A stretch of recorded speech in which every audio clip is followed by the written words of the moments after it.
There's no way you let a Ninja Turtle named Donatello Devonte play on your top. Turtles, Teenage Mutant Ninja Turtles. Heroes in a half shell. Turtle power. I don't believe it. Eyes on me, apply that. Get it, don't be timid when you in it, apply that. Love up on it, give along, leave it. I don't want no trip, baby, spray like it.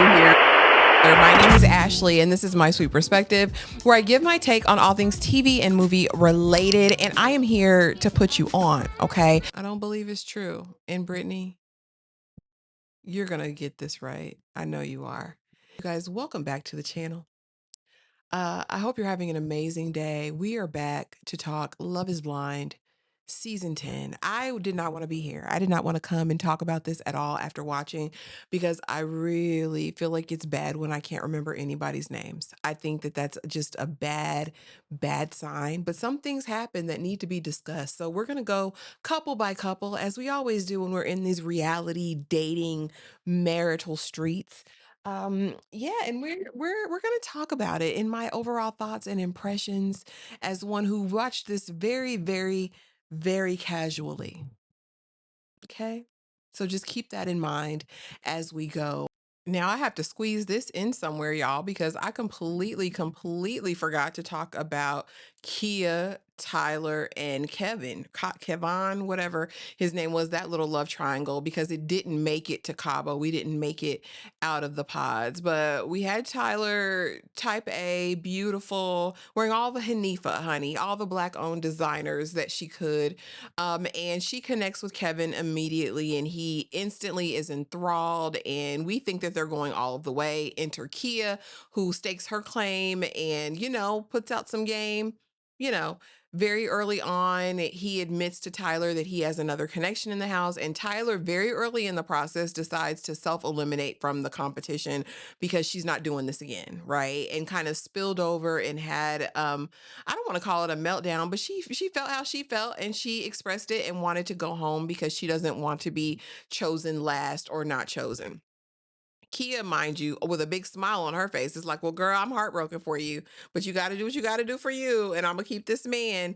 And so we go on, and Keon really, I mean, he's struggling, right? He's not confident, clearly, in who he is. I don't know if he's ever had this type of attention from multiple women at the same time, but he doesn't know who to choose. At some point, Tyler gives an ultimatum and is like, you know what, you need to make a choice now. I'm not going to play this with you. If we're going to get married, I need to be your girlfriend first. I have boundaries, okay? I have boundaries and specifications that we're going to do. And he basically is like, okay, I choose you. I choose you. And she's happy for 2 seconds, but then realizes when he starts talking about Kia that he's not quite done with Kia. And at that point, she's done. She's storming out. She's not coming back to meet you. If you want me back, you going to win me back. You going to do something. Baby, Tyler done went home officially this time. I think she wanted to go home the first time, and I think production kept her there. Again, when you go into a show like this, I really want all the women to approach it the way the men do, which is evaluate all of your options. Now, that being said, I know there's a ton we don't see in the pods, but it really did seem like she had all of her eggs in one basket with him. And when she wasn't the choice immediately, fully, completely, she was ready to go home, which is within her purview. Kia, on the other side, was like, well, it's kind of cute. Now, when Tyler goes and he knows that he only has Kia left, he's instantly like, okay, cool, Kia will work. That'll do. And Kia says, let me stop you. Before you get any further, go ahead and keep that watch and learn to tell the real time. But you're not ready to be nobody's husband. You're not ready to be nobody's man. You need to work on yourself and figure out what it is that you want in real life before you do anything. And she walked out because she said, I'm going to always choose me. Okay. So, I mean, like I said, I do think Kia in the beginning was competitive. I think she kind of liked the idea of that. Tyler did call Kia a side B. She did say that, that's how she felt in the moment. But I respect both of these black women. I think they looked beautiful. I think they went on there with intention. and with poise. I just really do hope for the future that if we come into these spaces, we can work the process the way I think it was intended to work.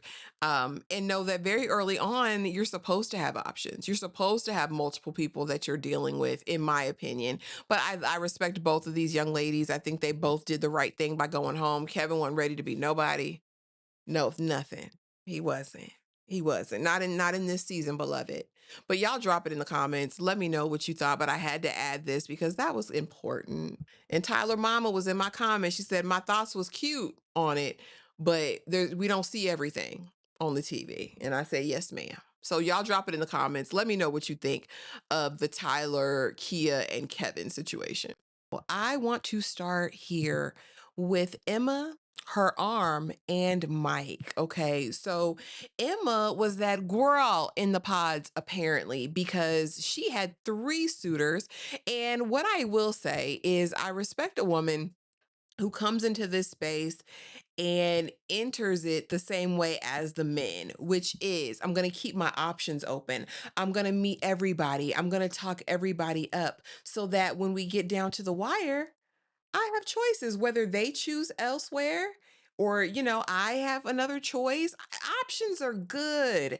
And I believe that's the way everyone should approach this when going into something like this. I'll say that. But immediately it was important for Emma to let us know that she was adopted by a white family and that she is not in tune or in touch with her Asian roots. It was also very important for her to communicate to us that she had some cancerous lesions on her arm when she was younger, and she's undergone several surgeries to fix that. And so she's somewhat self conscious of the way her arm looks now in present day. And so we meet three men. We meet Steven, we hit it off with Connor, and we hit it off with Mike. All right. And of those three, a lot of them actually wanted children. And she kind of immediately made her stance firm that she didn't want children because she was adopted. She wasn't sure of her genetics. Me the whole time thinking, well, baby, you can get genetic testing if you wanted to be sure. It's something probably good just to have as a child of adoption myself. It's something good just to have so you have an idea if you're predisposed to anything, if you can pass anything on and so forth, right? And so we're meeting the guys. Steven is a weirdo. Okay. She meets with him and he's really not ever going to be an option. She really liked Connor, but Connor had a deeper connection with Breezy, aka Bree, allegedly, right? And so she finally gives Mike a shot. Now, Mike seemed like a nice guy, but he is very family oriented. He really very much wants children, and that's almost like a deal breaker for him. Now, Emma has said repeatedly, I don't think so. I don't know. I don't think so. And he's like, but you'll be great at it. It'll be fine. Just do it. I don't like how we're going into this with unrealistic expectations because I don't think you're going to make her want it overnight, especially if she's conditioned herself that that's something that she doesn't want or simply just made a choice that that's not the life that she wants. Again, it's still uncertain, but ultimately, Mike proposes and now they're together and they are living their best life. They're hunching, they're doing all of the things. When they get to Cabo, he doesn't like that she's messy. All right. He's very clean, he's very organized. Again, I still think the major issue will be the children. Honestly. Again, my biggest qualm with this season is that I'm not really invested in anyone here. I think the connections feel very shallow this year. It doesn't feel like any of these people connected for any real reason other than the fact that they just wanted to be together. Just pick somebody or choose somebody or pick me. Next, we have Christine and Vic St. John. Uh, Vic St. John is a professor. He's got the long dreads, right? And I think he got exactly what he wanted. I think he came there for what he got. And I think he's happy with his choice. Christine seems nice. I mean, immediately they connected over being Christian, and I guess having, some things happen in their past. They seem, honestly, they're probably the most grounded couple I think that we have this season. I just think that's exactly, he came for exactly who he wanted and what he wanted. And, you know, It is what it is. Is there going to be something deeper at the outset? I don't know. If anything else is going to come into play. She says that she's dated, all of the things. He's dated all of the things. So it should be a good blend. I think she really is into him. I think he likes her. It'll be interesting to see where we go from here. Now, this is a couple that does not go to Cabo. Apparently, they went on their own thing because Netflix said they didn't have the budget to send everybody to Mexico. Please be freaking for real. I don't believe that. It's very odd. But this is the first couple that got engaged. They immediately knew. We didn't really get to see them talk to anyone else in the pods. It was immediately, you're for me, I'm for you. And they probably, like I said, the most grounded with the least amount of drama. If any of the couples work, it'll probably be them. And next, let's get over here to Bree and Connor. Now, like I said, a lot of these people look alike. And so Connor looks like another guy. Bree looks like another girl over here. It's just, it all blends in, right? Mind you, this is the Ohio season. And I'm a Midwest girly. I'm from Indy. So I know about the Midwest. I've never seen anything like this. So anyway, from day one, Breezy says she knew Connor was her guy. And they have, I guess, more of a playful connection. She had a connection with another guy as well. Chris, I believe she had a connection with in the pods, but she ended up going with Connor. Connor proposed because he let Emma alone. And again, he says that she gets on his nerves, but there's something very connected about them. They argue, they fuss, but at the end of the day, they're down for each other. And, fine, whatever. Like I said, all of these couples give very superficial for me. But when we get to Mexico, it was very odd to me because she's very concerned about where Chris is at. Where's Chris? I shared stuff with him I've never shared with anybody else. And I just don't know how people can act like we don't even know each other. This is our first time getting to see each other. And my thing is like, Heffa, didn't you come here to be with Connor? Is this your man? Why are you worried about talking to anybody else? Like, you gonna see them? Does it justify me wanting to have private conversations and sitting down? And she's really so offended. She talks to Connor about it. And Connor's like, well, damn, what am I? Chopped liver? Like, I want her to find something to do. It's like she wanted it to be all about her and for there to be this thing. And when it wasn't, she's upset about it. And I'm really struggling with trying to understand what her issue is with the exes. Like, girl, what did you tell him in them pods? That's so deep that you need to do damage control after the fact. Again, very, very superficial, but that's very odd because I don't know why you would do that. Even if you wanted to talk to the man, why would you bore your fiance with that? Just go talk to the man and get off your chest whatever you need to get off your chest. Meanwhile, Chris don't give a damn. He's like, I don't have anything to say. Chris is over here with Jessica, the little doctor, and they're having their best time. They love not wanting to have no babies. She's a professional. He seems cool with that. He knew instantly. He was like, yep, you're it. You're the one I want. You're no drama. You're beautiful. We connect on all cylinders. He seems very enamored of her, especially when they get to meet. And they're having a good time in Mexico as well. Not a care in the world. Matter of fact, I actually don't mind this couple either. Now, I will say that she is a divorcee. She has been married before. However, that doesn't seem to be stopping anything. It doesn't seem to be stopping anything. And mind you, Breezy broke up with Chris. And I think she's so upset because Chris is like paying it dust and having such a good time with Jessica. I think she's going to try to tell Jessica and try to make something a mess there. But Bree just gives messy. But I like Jessica and Chris. I think it's just fine. It's just fine for what it is. I mean, it's this season. It's season 10. Now, let's get over here to Amber and Jordan. Amber has a baby, okay? And she is a nurse practitioner and she won him over by what she baked cookies for. No, he baked cookies for her and the ladies, okay? But she was a single mom. I didn't know what to make of her initially. Um I just didn't. But she seems like a nice woman. Jordan came to the experiment adamant that he did not want anyone with children. That was one of his non-negotiables, one of his deal breakers. And of course, he connects with the one woman who has a child on the show. And now she's been a single mom, works 2 jobs, loves her kids, and never stops. She has a 7-year-old daughter.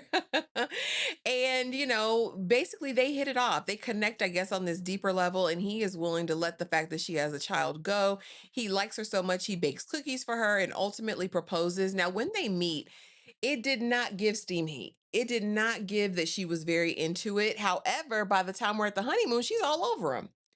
And it might end up being the opposite way around. It might be that Jordan doesn't want her when it comes down to it. I'm just saying, it gave very much, I've got some trepidation now. I've got some concerns.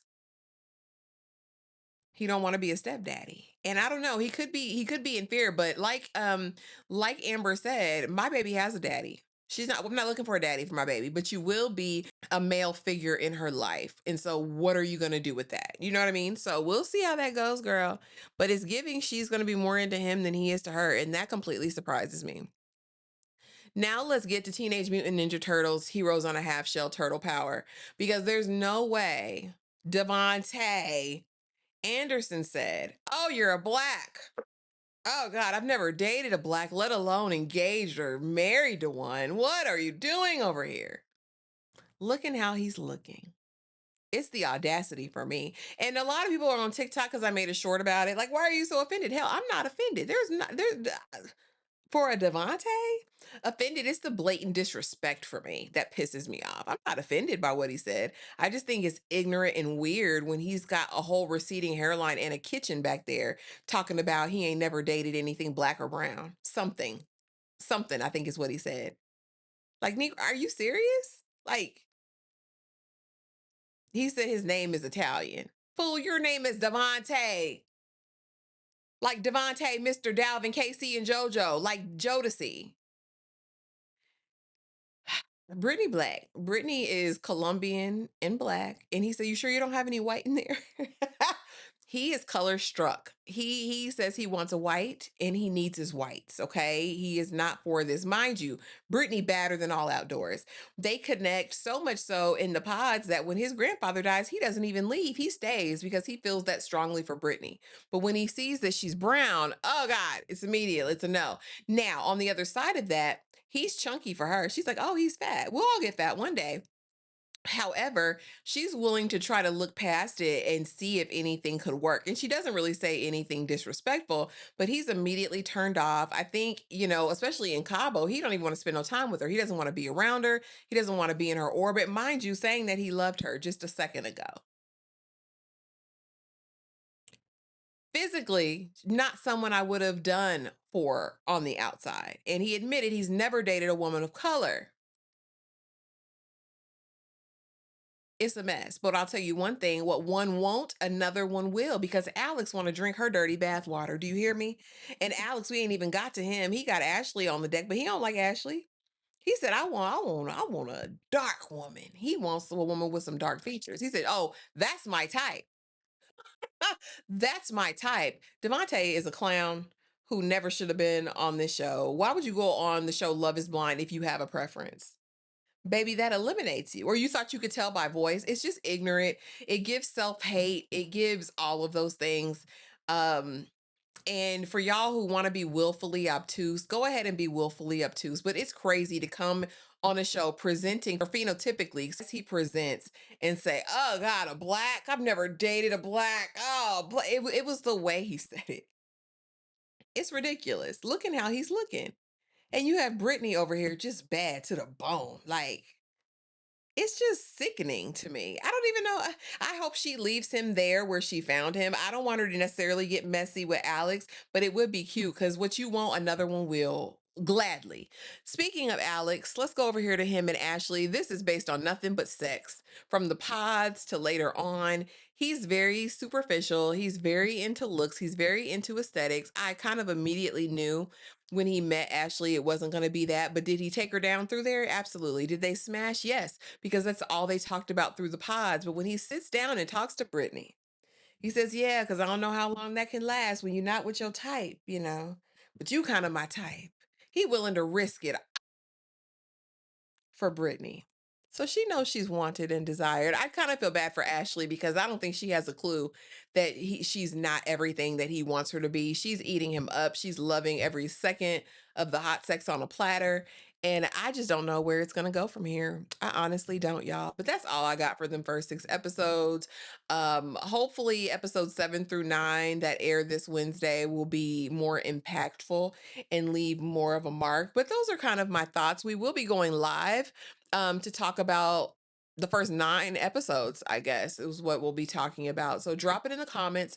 Let me know your thoughts. Let me know how you feel about these couples. How do you feel about Love is Blind as a franchise at this point? Is it still hitting all your bells and hitting your spot? I would love to know. If you haven't already, like, comment, subscribe. We're almost to 10K, okay? So we need to get there. But no, thank you guys so much for tuning in. Love you bunches, and I will see y'all in the next video. Thanks for watching.